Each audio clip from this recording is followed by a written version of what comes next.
শান্তি নাকি ধ্বংস, সমঝোতা নাকি সংঘাত, ঘড়ির কাঁটা টিকটিক করে বলছে সময় শেষ। ডোনাল্ড ট্রাম্পের দেওয়া আলটিমেটাম আর ইসরায়েল বিমানের গর্জনের মাঝে দাঁড়িয়ে বিশ্ব আজ এক ভয়াবহ সন্ধিক্ষণে। তেহরান থেকে ধেয়ে আসা একটি এক্স বার্তা কি বদলে দিবে আগামীর ইতিহাস? ইরানের পররাষ্ট্রমন্ত্রী আব্বাস আরাকচির একটি বার্তা কাঁপিয়ে দিয়েছে ওয়াশিংটনের সিংহাসন। এক্সের দেয়ালে তিনি ছুড়ে দিয়েছেন এক শর্ত। যুক্তরাষ্ট্রকে বেছে নিতে হবে হয় যুদ্ধবিরতি, নয়তো ইসরায়েলের এই ধ্বংসযজ্ঞ।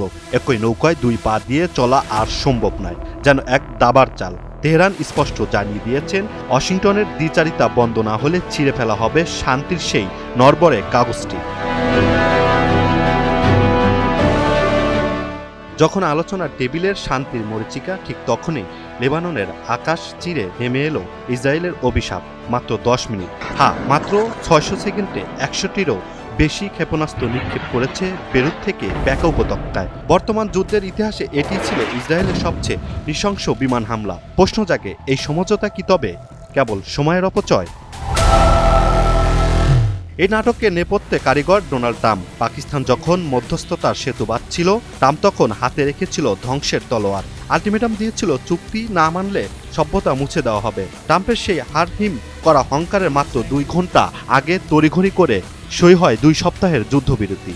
কিন্তু এই শান্তির কি আসলেই কোনো কার্যকর পরিকল্পনা, নাকি ইরানকে কোণঠাসা করার এক সুকৌশলী চাল?